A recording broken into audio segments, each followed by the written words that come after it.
大家好，欢迎回到我们的频道。Pi Network 最近的重大更新，特别是关于它推出的测试网2 Testnet 2的相关信息。这次更新对整个社区来说无疑是一个重大事件，也标志着 Pi Network 离开放主网又迈进了一步。那么，究竟测试网2是什么？它对 Pi Network 的发展有着什么样的意义？让我们一起来了解一下。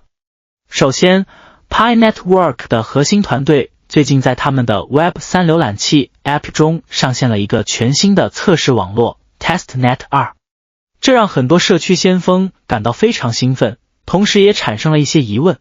既然我们已经有了测试网，为什么还要推出一个测试网2呢？其实，很多公链都会推出多个测试网，像是测试网2、测试网3，甚至更多。这种安排的主要目的是在正式开放主网之前，进行多次的压力测试和模拟测试，确保主网在上线之后能承受住大规模的交易和潜在的攻击。回顾一下，比特币和以太坊这样的主流公链在早期阶段也遇到过类似的挑战，比如网络分叉或者攻击导致的币增发问题。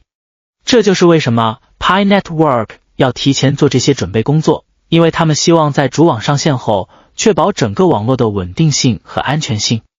更重要的是，推出测试网2也是开放主网即将来临的一个信号。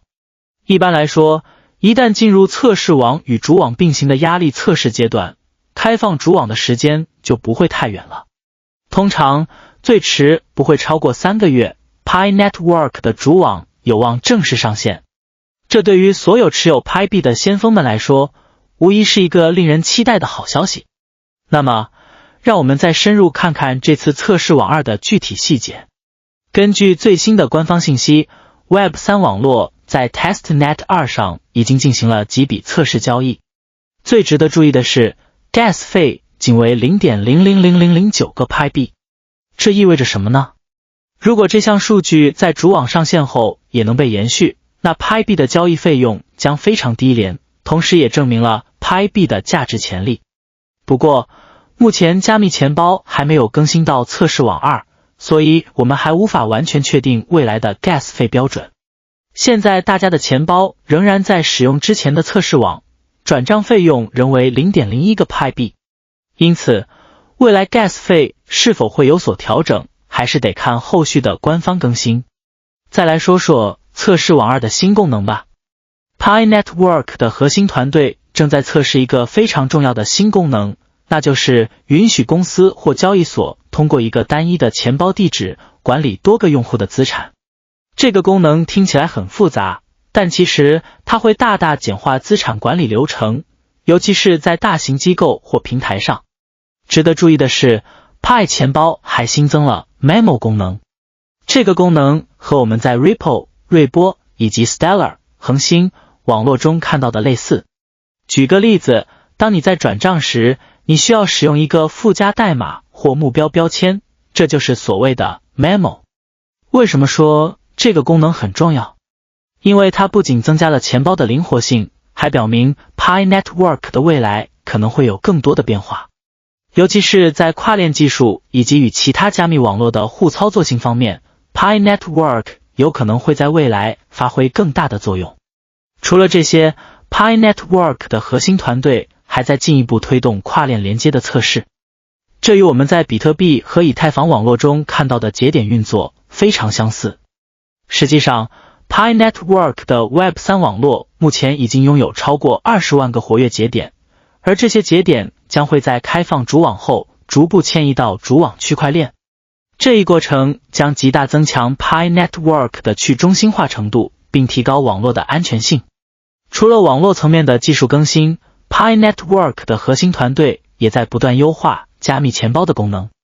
最近，团队正在测试所谓的分层确定性加密钱包。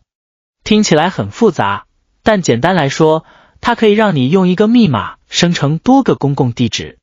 这不仅提高了用户的隐私性，还能让用户更加安全地管理自己的资产，特别是在你持有多种加密货币的情况下。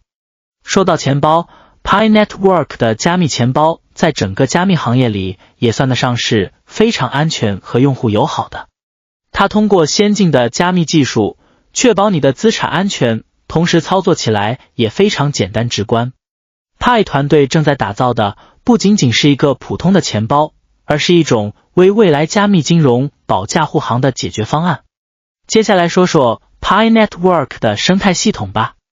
根据可靠的消息来源， Pi Network 的 Beta SDK 测试网以及主网已经连接了约120个 dApp， 这些 dApp 覆盖了金融、电子商务、游戏、教育、社交媒体等多个领域。这表明 Pi Network 的生态系统正在迅速成长，潜力巨大。其中有一个值得关注的项目叫做 Glucatan Access Core， 这个平台结合了区块链、人工智能以及量子计算，目标是打造一个去中心化、AI 驱动的量子加密金融技术平台。全球一些大型组织已经开始入驻这个平台，这也表明 Pi Network 的影响力正在逐步扩展。当然，除了 Pi Network 自身的发展，全球加密货币的动态也对它产生了重要影响。例如，最近的金砖国家喀山峰会上，关于加密货币支付的议题备受关注。金砖国家商会副主席 Samip Shastri 甚至提到了自己对加密货币的接受度，猜测他很可能也持有 Pi 币。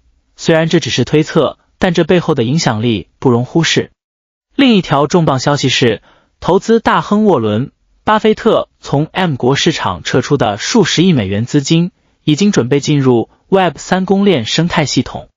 巧合的是，这个时间点正好与 Pi Network 开放主网的时间非常接近，或许这也会带来一些潜在的合作机会。另一条重磅消息是 HBO 的新纪录片已证实彼得·托德就是比特币网络创造者中本聪。在最近发布的纪录片中， HBO 突然指出彼得·托德饰演中本聪，他是一名加拿大软件开发人员，也是比特币网络的核心成员。本片由卡伦·霍巴克执导，根据对托德的采访以及密码朋克社区的数据得出托德是比特币之父的结论。不过，彼得·托德很快就否认了这些指控。他认为这只是导演霍巴克试图坚持模糊的细节。他还讽刺了影片所提出论点的荒谬。